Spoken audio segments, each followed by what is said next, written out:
Saiki wis lega tiyas ingsun jalaran Kakang Prabu Duryudana wis kepareng ndahar kang dadi aturku.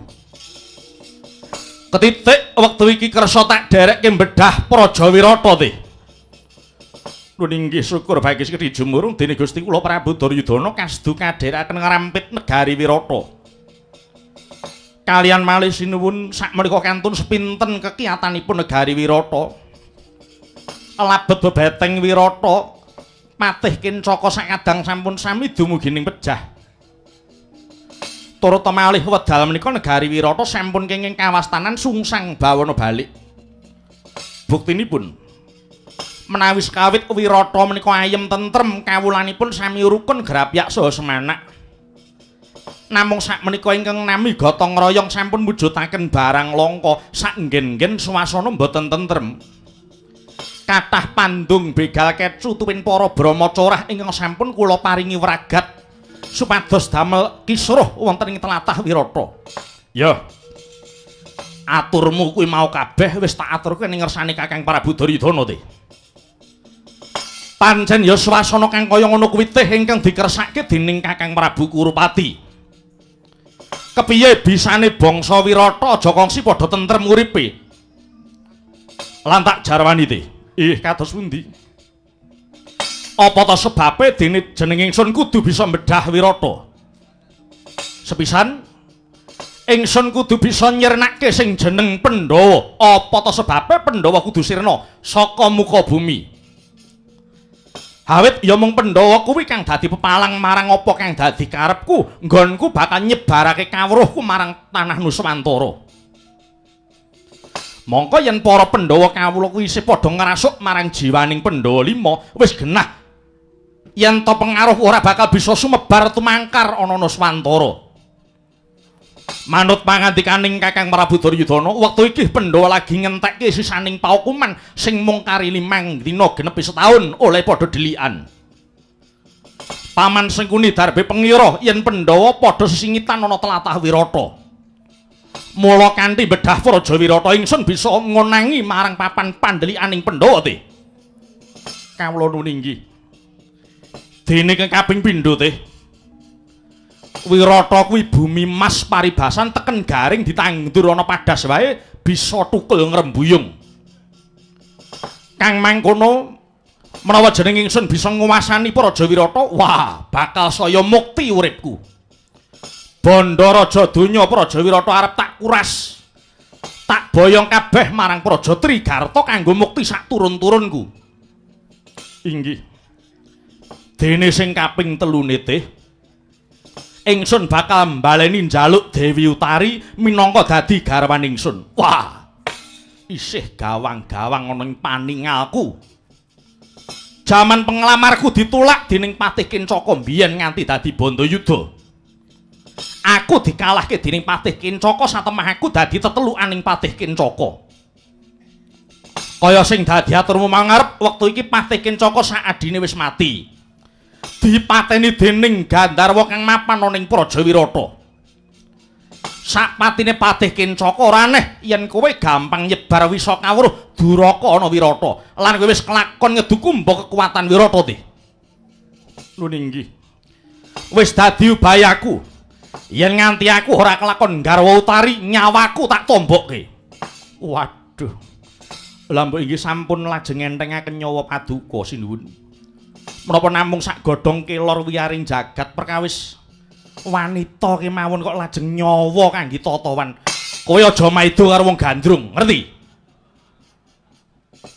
Lung, ngapa? Angger bab iki kok mesti nyeluk aku lho. Angger bab wanita kok terus lung ngono kuwi terus hubungane iki apa? Kok nelongso ya lung. Ing atase ratu nglamar kowe kok karo bocah wedok ditampik. Ngono kuwi mung karek ndelok tekone ratune kuwi sik. Nek kaya gustimu kuwi ora aneh akeh sing do nulak. Sebabe, lha piye to? Mung jeneng ratu kok ora eneng apike blas. Rupa mrucut. Tawakan ora kecandak. Watake elek wis. Utile ora ilok kuwi. Dasare ya ratu geleman. Nek omong senengane plin-plan nek saguh karepe mblenjani arang-arang adus wis. Ratu apa nek ngono kuwi? Togok mbilung kowe do rasanan apa? Oh, mboten sinuwun. Kula kalih mbilung niku raosan kersa paduka badhe ngayunaken Dewi Utari menika kula kalih mbilung sanget rumojong. Ora ngono to lho. Nggih, Den, malah langkung prayogi. Enggak gek bidal sakniki mawon. Pandhawa ndang digoleki. Kersane ndang gancang sedanipun sinuwun. Piye kuwi le omong? Ora ndayos rasakno dhewe to. Wong kok senengane celohak-celohok. Kok nek sida nglamar Putri Wirata, aku ngesir mbane. Ngono. Ayo kowe rebutan karo aku le cekake le. Ngopo? Alah. Enek mbane siji sing ginuk-ginuk kae. Sing tak lirak-lirik kae. Lah iya. Kowe apa aku? Mupu sayembara. Ora wis. Aku pasrah wae. Nek padha lemune ya ora apik to, Lung. Ya sijine kudune lencir dhuwur, siji lemu kuwi sak pase. Nah ya ora gayeng nek ora nek saingane. Ngono ki piye carane idak-idakan kok ngono. Ya ora kok. Wis pokoke kudu duet. Heeh. Kari milih apa ngono. Iya. Ora sandadak kok kean rembug. Temenggung Prawira Sandi nun wonten dawuh. Mara metu njaba. Parentahna wadya gawan saka Trigarta. Ngrampit Prajawirata saka ing lor. Dene prajurit saka Astina bakal ngrampit Prajawirata saka iring kidul. Mara tatanen barismu keparamada pasilan. Sumerkang bala lumaris. Budaling prawadya yaksa dina nasri kegamane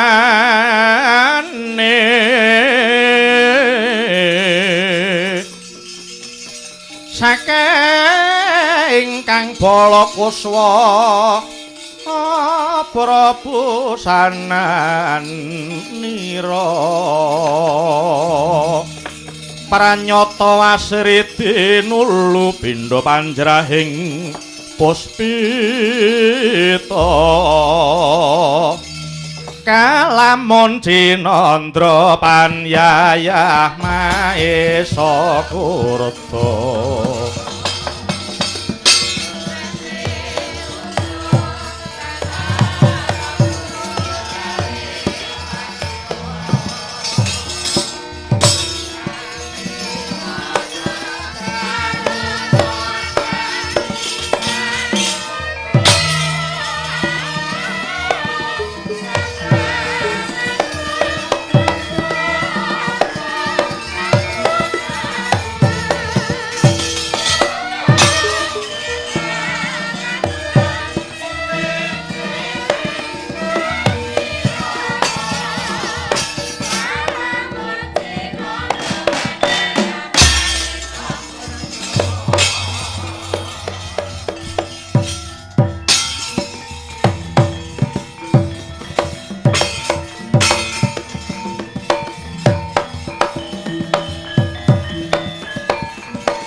Swaraning wadya kang lumampah kumpul sajuru-juru hatata tanjarup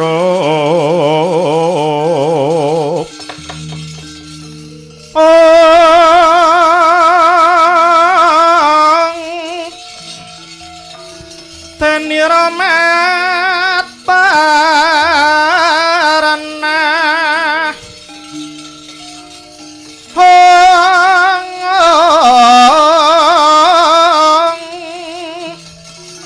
tuwaja miwang bending ongkung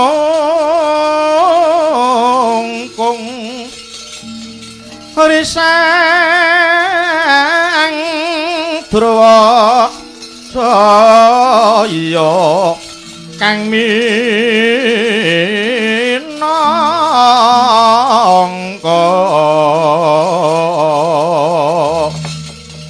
cucuking prawadya bala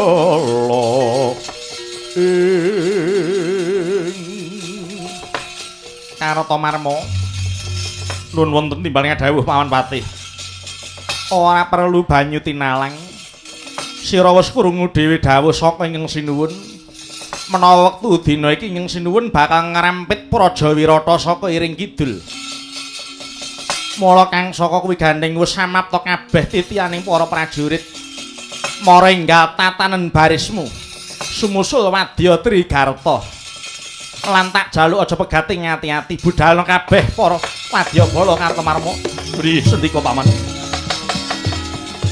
semangka hanggra suruh sumbar lindu bumi kunjing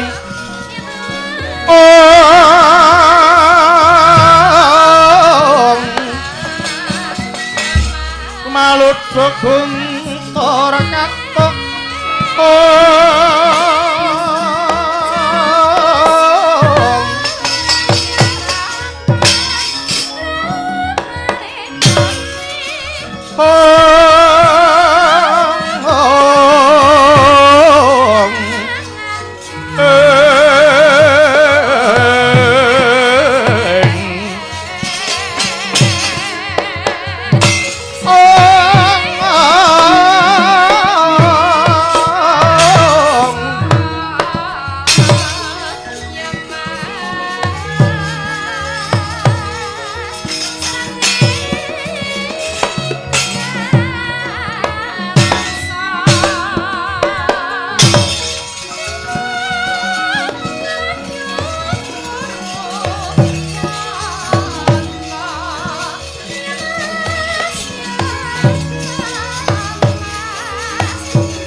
Leng-leng ramyawan ingkang sasangka kumenyar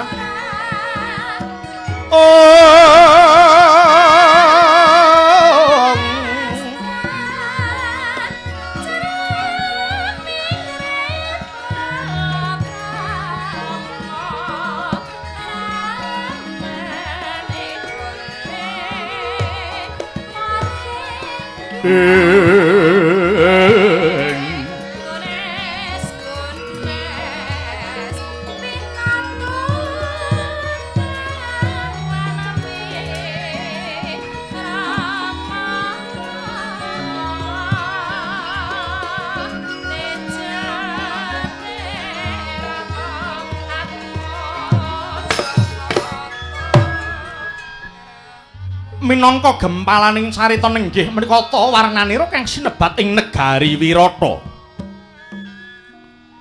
Purayaga ngadhapur jogluri nengga sinambung wisma winangun jamur barat nedeng megar. Saka guru Sela Perbata telung prangkul gedhene ngukir gambar sisi ing naga. Sinangga mpagengake swasa pinindha ndasing Sardula. Jerambah Sela Kaca Subinan lines jenar ketinggal gilar-gilar yayah babut ginelar. Beteng kandel jagang jero hangu bengi kedaton Wirata wimbuh rinajek waja wadhapur warastra. Gapura wangun menara jinangkepan wiwaratosan blebekan rangkep sanga. Sinten ta ingkang ngasta panguwas negari Wirata? Alah menika ta sang nata jejuluk Prabu Sri Baginda Raja Basumat Suwapati. Narendra wis kaladuk yuswa nanging ketingal masih merbawani. Nalika semana nuju mya sing pendhapi agung sinebut ngabdi nenggih Niken Salindri sumawana sang tandha Dwija Kangka. Teka mangkono wijiling sabda sang Prabu Mangsah Pati.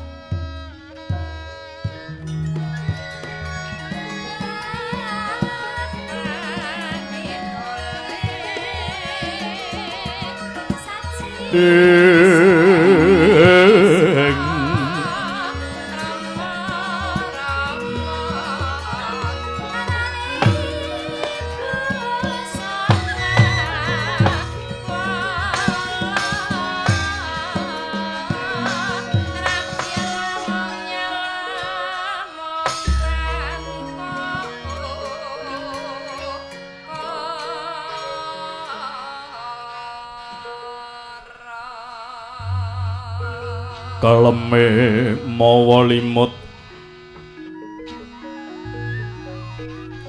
kalamatan jroning halam kanyut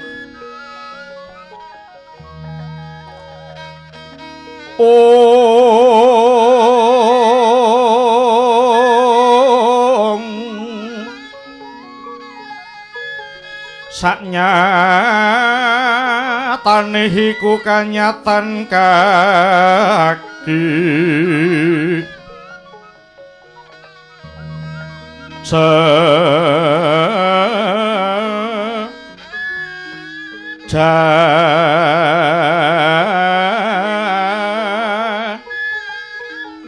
tine yen tan hemo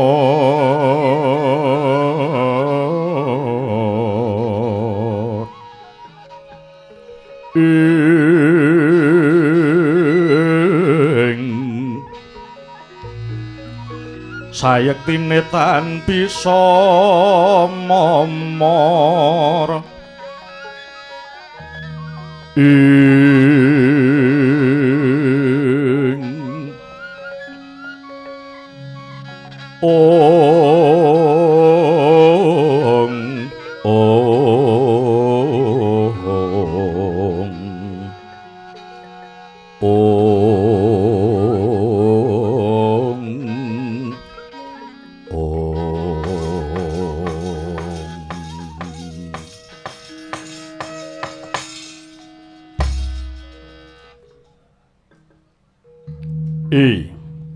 Salindri kula wonten dawuh sinuwun animbali kang abdi kula pun salindri. Kowe kaget tak timbali ya. Duh sinuwun. Yayah tinubur mong tuna sinambring gelap lepat. Dupi kula nampi timbalan padu kendra ingkang sinuwun. Ya. Mulane sira sun timbali marak. Ingsun kepengin pitakon marang sira mara gage wangsulana kang kanthi pertitis salindri. Keparengipun badhe ndangu menapa salindri? Kowe ngerti macan? Nun inggih ngertos. Macan kae wisane mapan ana ngendi salindri? Macan menika wisanipun mampan wonten ing siyungipun. Bener. Lah yen ula kae. Ula kae wisane mapan ngendi salindri? Sawer menika wisanipun mapan wonten ing upasipun sinuwun. Ya. Yen macan wisane mapan ing siyunge, yen ula wisane manggon ana nggon upas. Yen kowe wisamu ana ngendi? Sinuwun. Kula kirang dungkap menapa ingkang paduka kersakaken. Rumaos kula mboten gadah wisa sinuwun. Oh. Dadi kowe iki ora ngrumangsani to yen duwe wisa. Iya. Salindri.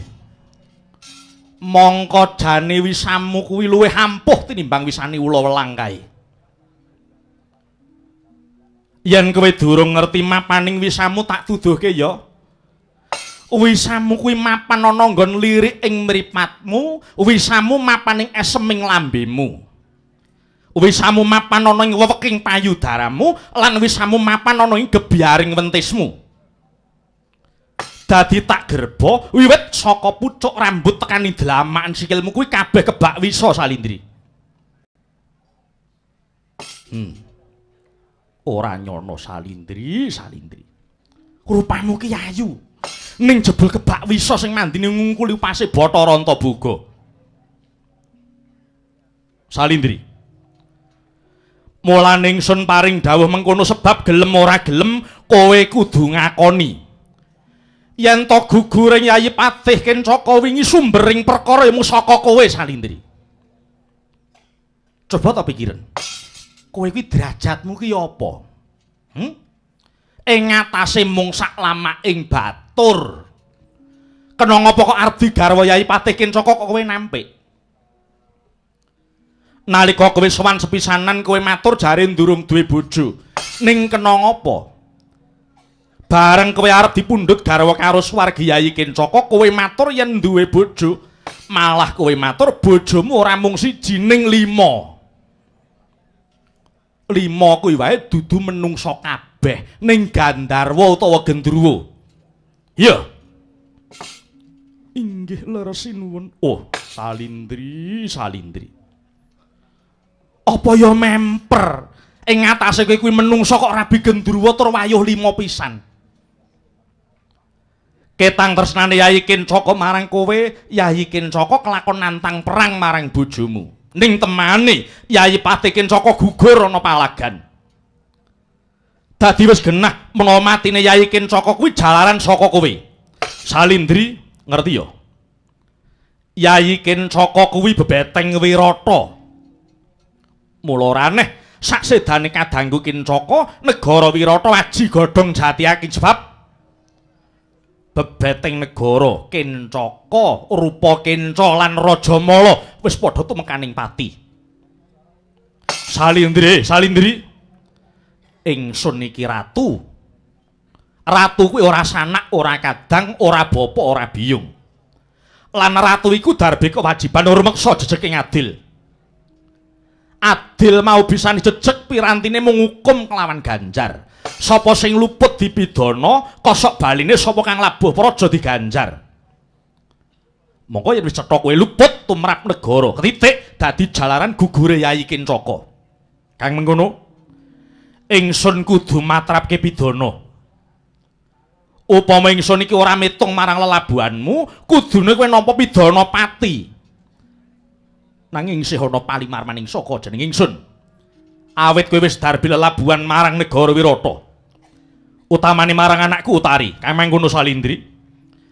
Kowe ora tak patrapi pidana pati ning wiwit dina iki kowe kudu lunga saka negara Wirata. Kowe ora kena ngambah laladan Wirata. Oh. Sinuwun.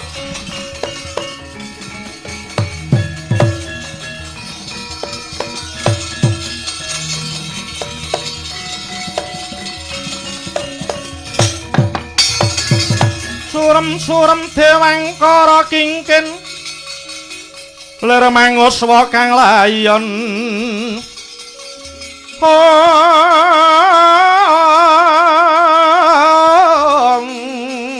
denya ilang memanisik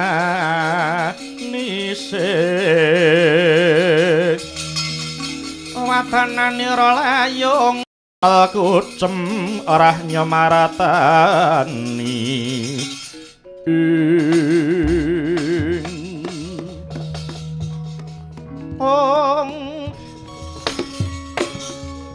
sinuwun sesembahan kula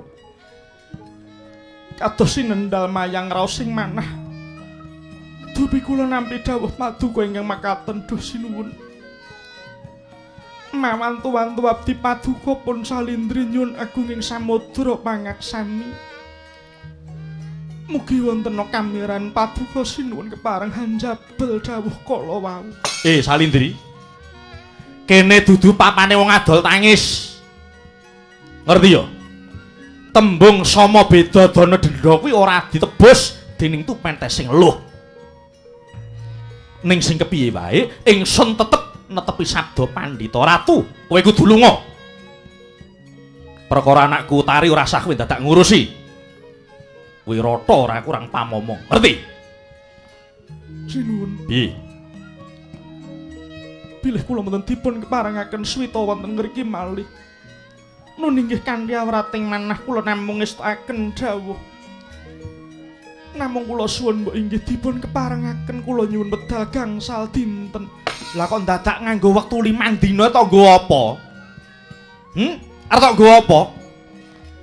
Badhe kula anggit tata-tata tuwin ora ringkes saha kula badhe pamitan kalian sanak sederek pitepangan ingkang sampun kalajeng sae kalian kula.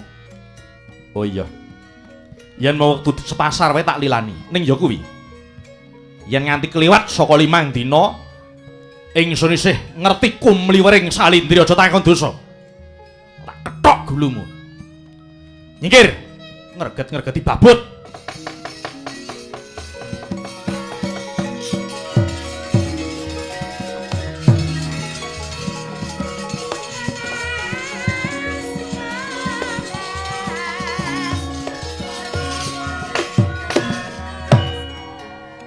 Pareng sumelo arep ngomong apa kowe?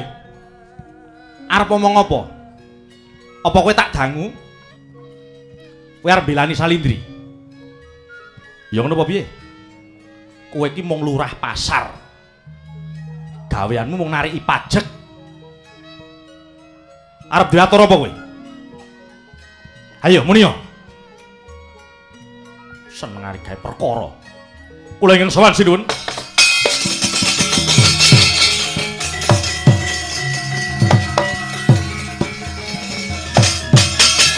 Kakiat risanggap birangur nangkul kinempit-kempit dosang retnaning bawana ing patih nirbita lumayuning apa nun inggih unjuk weninga menika Narendra Trigarta Prabu Susarma dumugi malih ing Wirata kanthi ngumbar sesumbar badhe bedah negari Wirata para nguntab lir kinatap Jojo bang mawinga wengis gumetot padoning lati Netrwandik ngundarandir saring jangga malatu-latu sinabet marang segedeng bel murup dahanani babu sik parat Ratu Trigarta Susarma pancen ratu sing ora duwe isin. Penglamar wis ditulak meksa nekat. Tatanen barismu ora ana kang dadi senopatimu kejaba jeneng ingsun.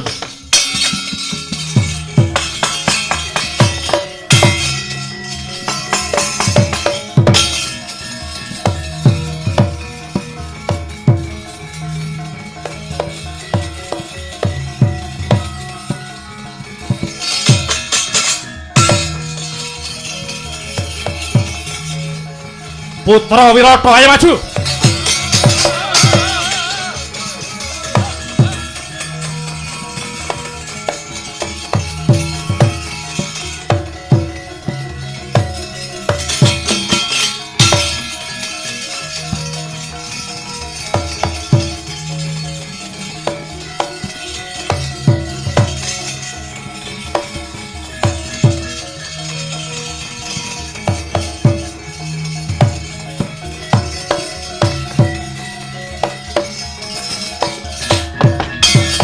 Pusekan jroning kewuh mandhega dongon celang pedhangipun kang kataman Braja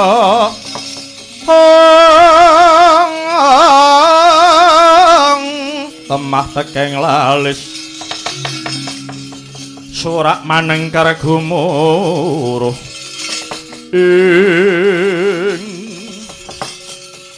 ora pangling Putra Wirata ora sangka iki dasar para nyata Wadyabala Trigarta saparan tumenggung prawira sandi duwe karep apa njaluk Praja Wirata Prabu Matswapati kon maju rene kon nyembah delaman sikilku tak tugele glune ora sah langap-langap waton ngucap ora sangka ora wegah tanding kelawan Batheng. Wah, makna sastra jendramu watek naji japa mantramu gibeng dengkleh-dengkleh parep.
Minggir, minggir.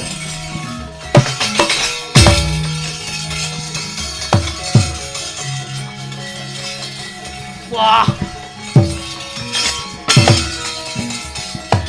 Wah, iya. Oh! Oh! Hot! Wah! Oh, oh, ah! Oh! Hot! Ah! Hot! Ah! Oh! Hot! Ah! Hot! Wah! Hot! Wah! Hot! Ah! Ah! Wah! Sayang!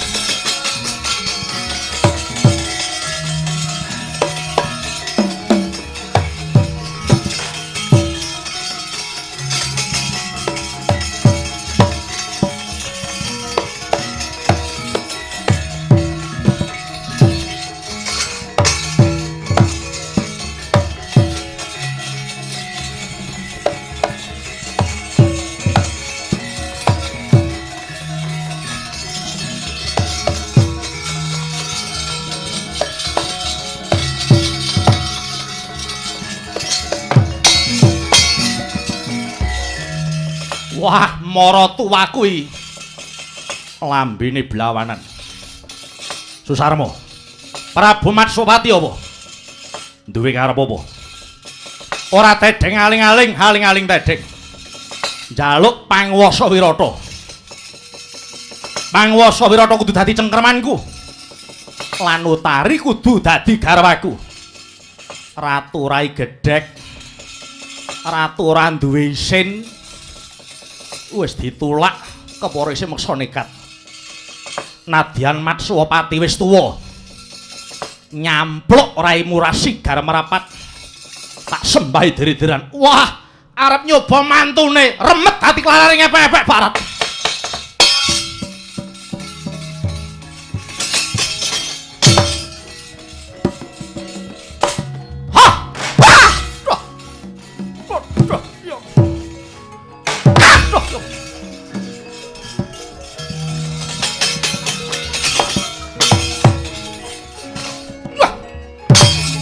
Waidian, tangane antep. Ah!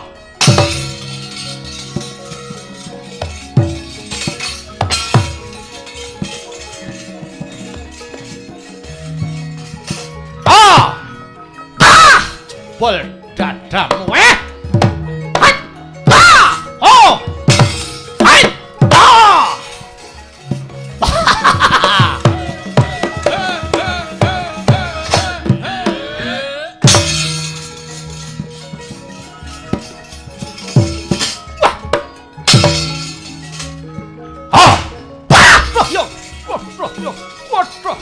Wah, waduh, wah, hai, wet, biar,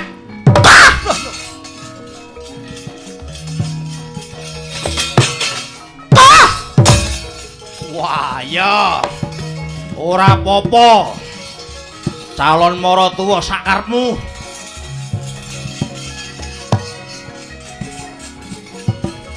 Ah!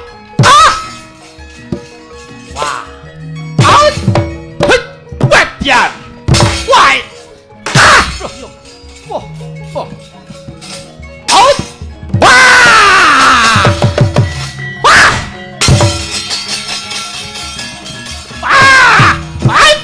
Ah! Ah! Ah! Ah! Iki. Ah!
Bremara reh mangus womong ambreng ngengkadi karunaning kaswasih haning marga memalat kungri sang gondo wastrat mojo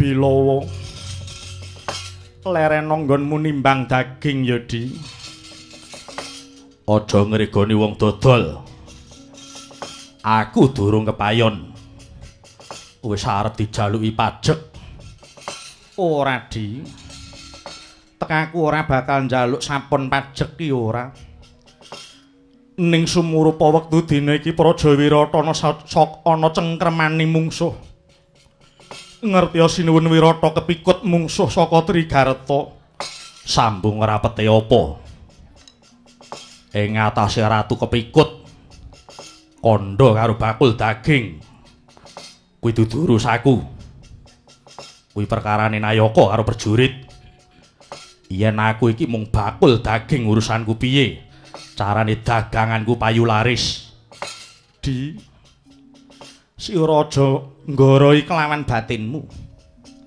nadyan tata gelar sira mung dadi bakul daging ning ing dadamu isih murup jiwa kasatriyanmu babar bisa nggonmu labuh sira wis bisa ngluwari penandang nalika Wirata bakal karebut patih Kincaka mula babar pisan rebuten Sinuwun Wirata saka tanganing mungsuh elinga yodi lamun aku lan si Adi iki isih umpetan nganti ora bisa konangan telik sandini saka ing Praja Ngastina ya marga sesingidan ana Praja Wirata yen nganti Sinuwun Wirata kaprajaya aku lan si Adi uga bakal konangan telik sandi apa bakal awake dhewe bakal urip ana ngalas ora las taun meneh di yen si Adi puguh ora gelem ya wis kepenak nonggonmu dodol daging tak tandangane dhewe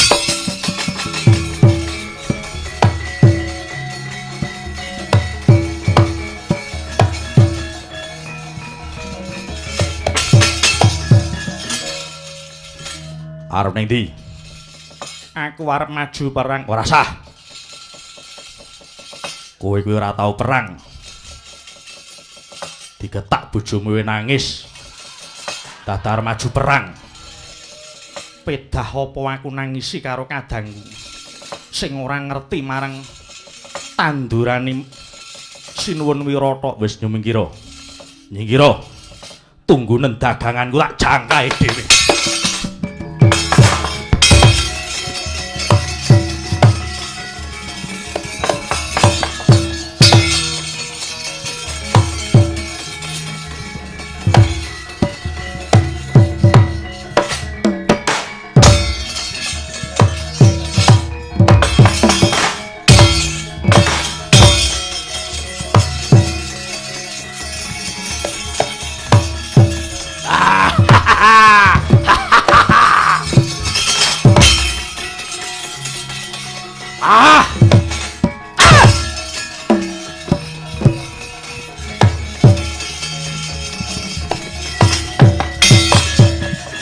kowe kuwi ratu wis tuwa ning ora nyebut wanuh-wani tanding kelawan Ratu Trigarta Prabu Susarma.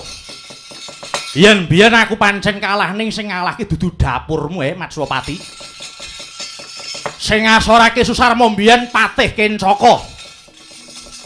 Mung tekan semene sing dadi umurmu. Susarma. Kowe aja njering wirang. Ayo. Yen nyoto kowe ratu ampuh, aku aja tok palusara. Aku patenono babar pisan. Walah malah sumbar kelakon kowe. Ayo.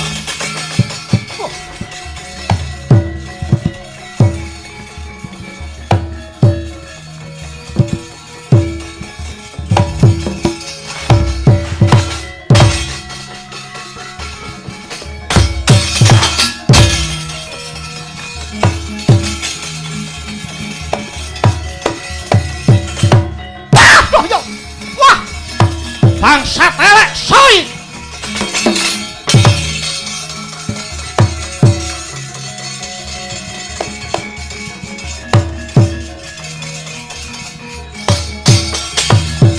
wani ngrebut buronku. Sawi. Bilawa. Wah. Bilawa. Iya. Wah, iya. Kowe mbiyen sing iso ngasorake Raden Rajamala. Bilawa. Ayo ungalno dadamu. Ora usah kowe dadak sesinglon. Sing kandha yen kowe Bilawa ki sapa genah kowe ki werku.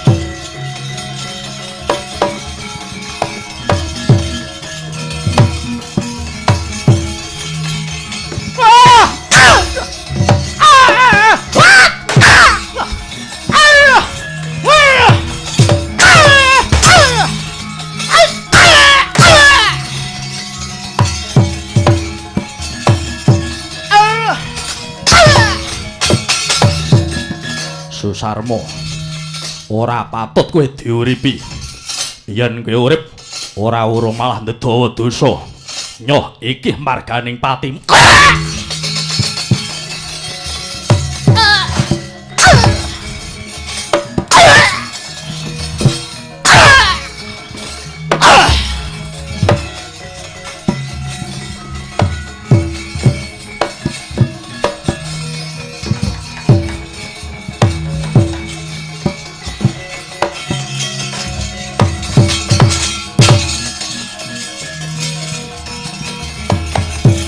Waduh.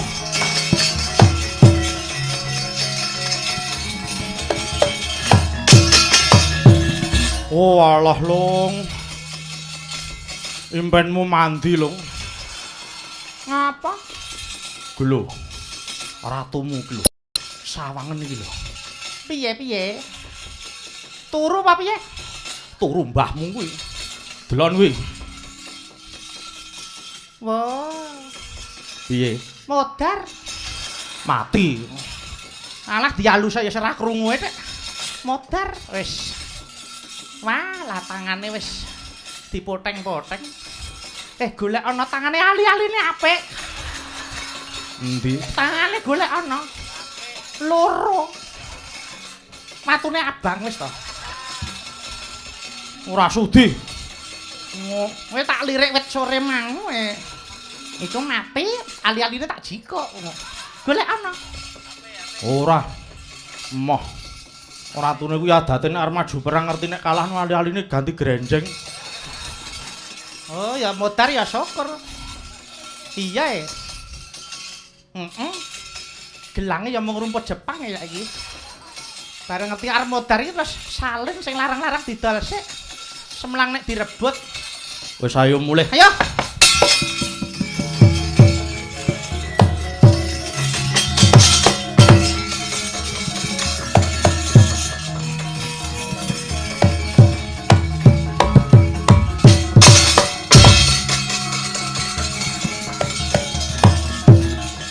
Oh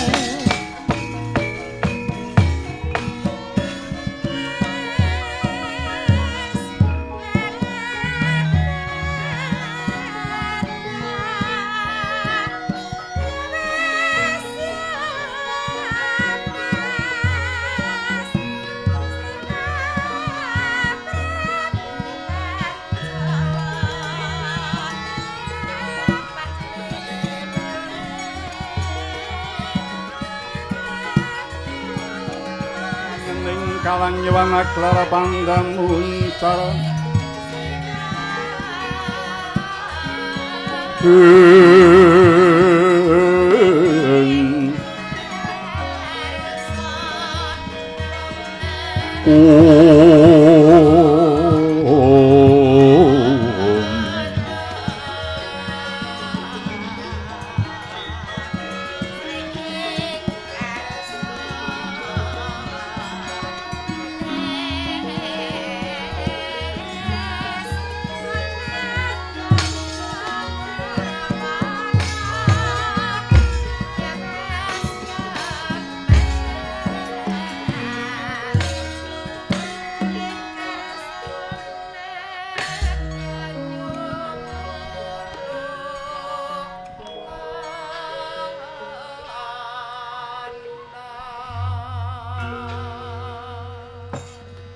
riris harta pawonuting ranu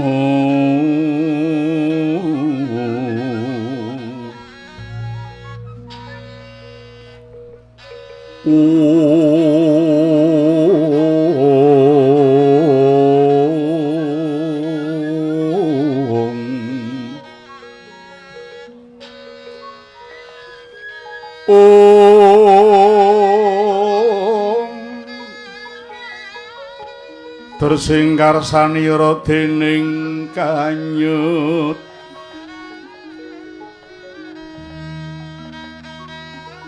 mani selingira Gusti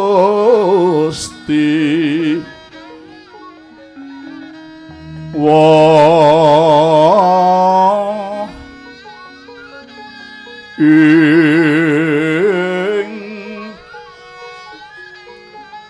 kamal mirah ingsun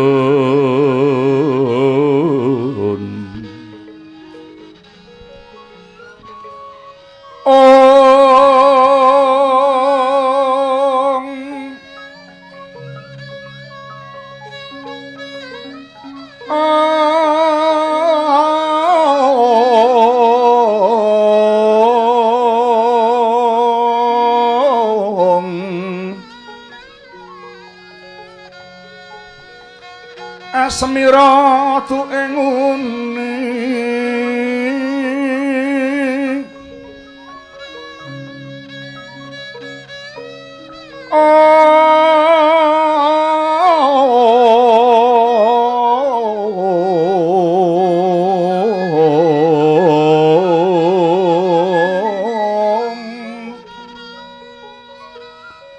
Sidat agung ing Narmada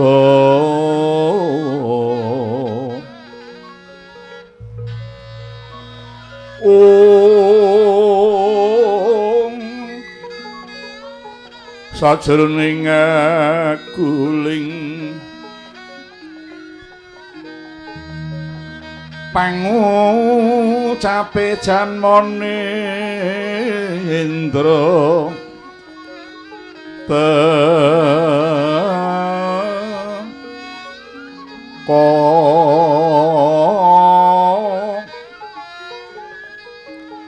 tansah dadya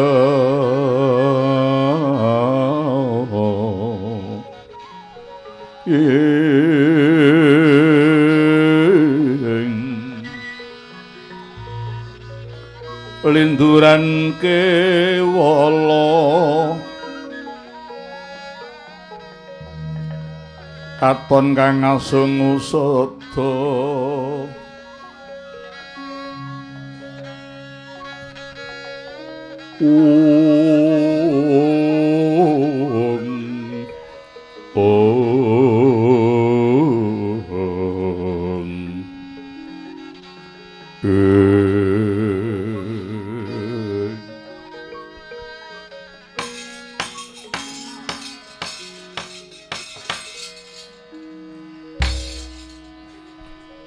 Usah basya hambal nasah lejek tilasi ngajang paperangan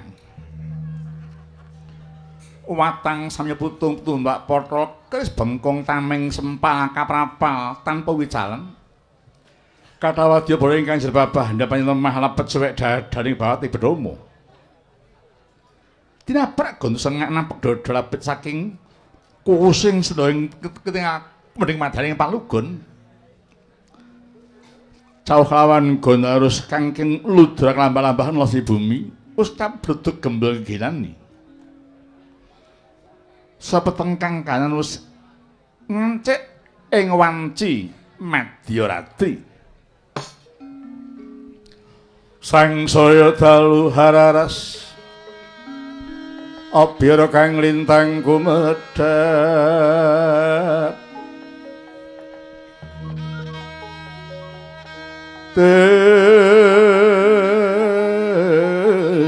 Desanya tengah wengi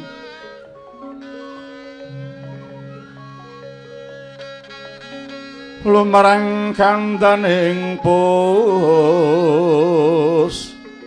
pita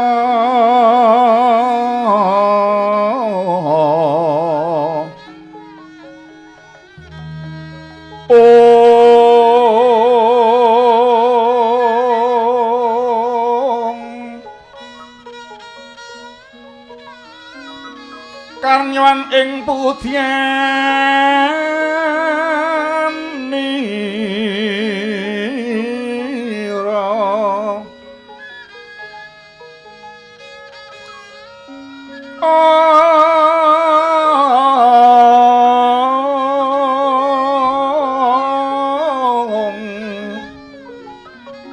Sang Dwijawara mrengeng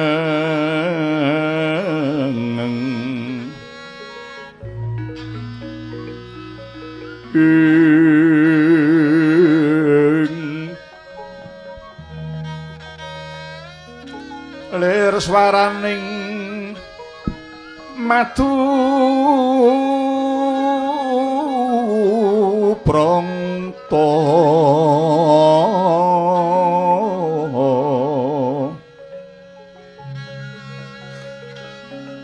manungsung rining gambang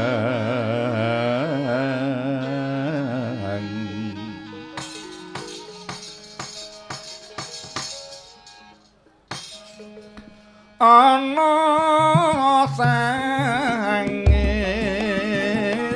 layung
Sang Hyang Candra katon manjur ing madya gantang.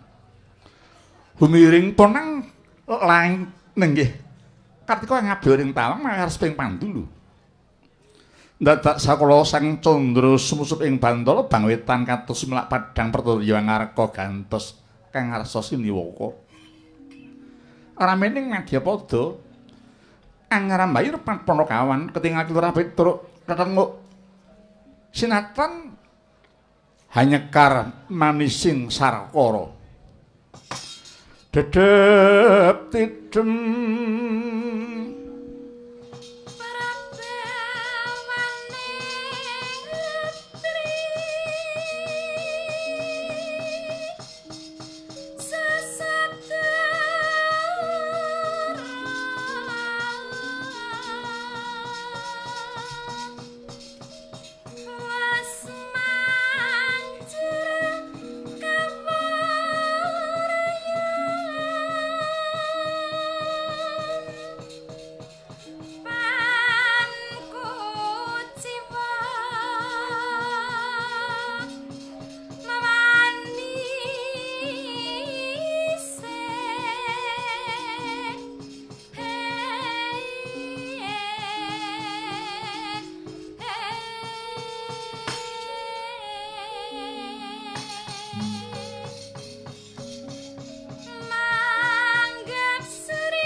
Palukan lakuning lekas lukita linuting kidung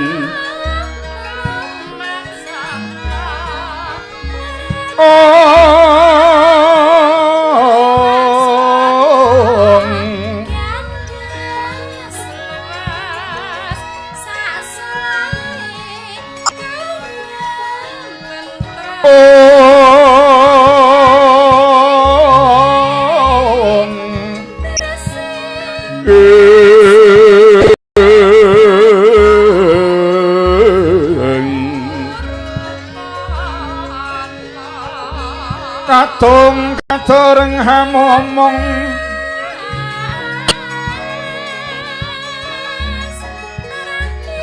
memangun manah rahayu ayo ana kang tanah golong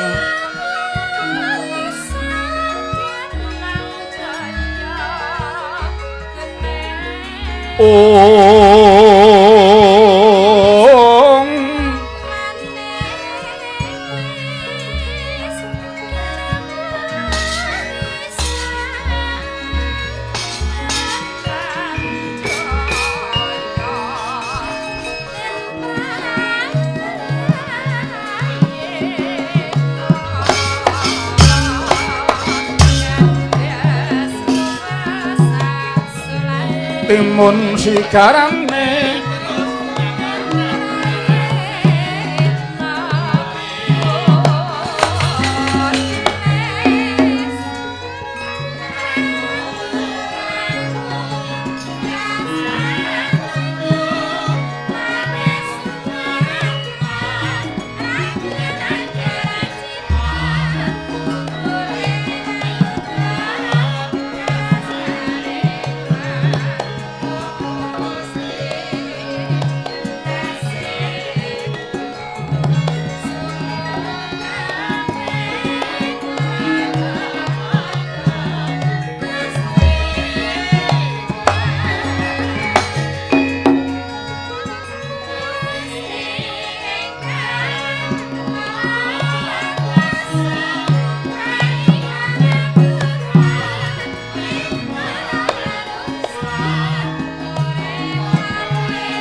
swancine sedulur budidaya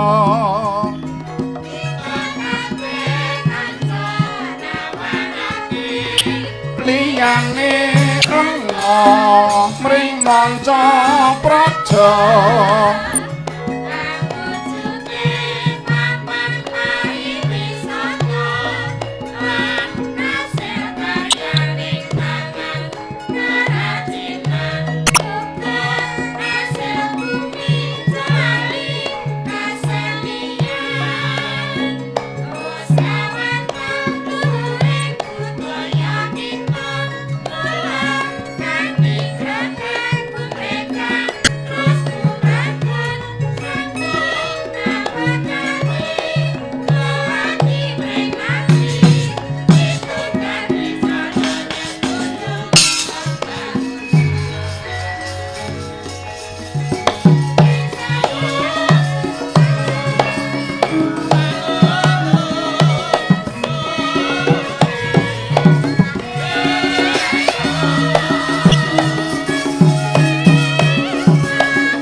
tambali ngulon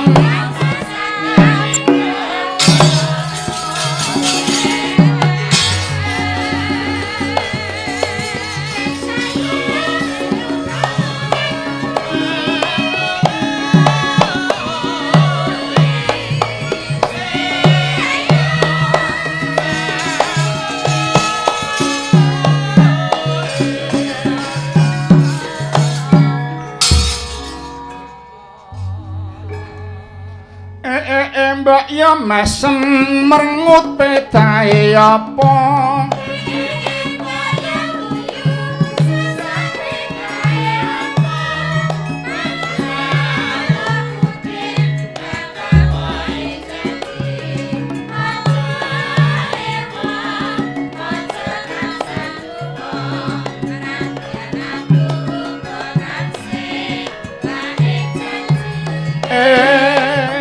semua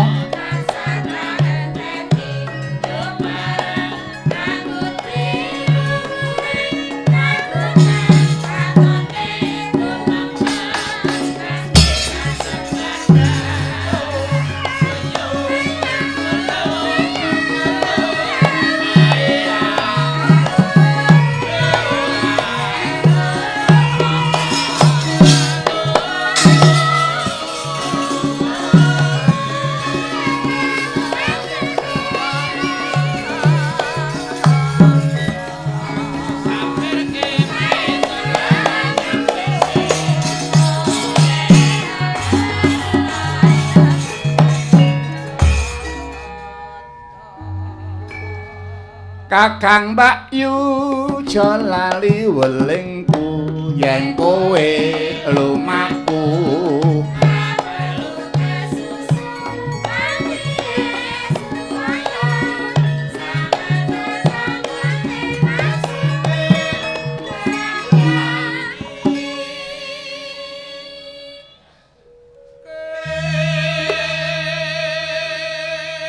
montor balik jungkir akeh korban kedrawasan duh lae mesake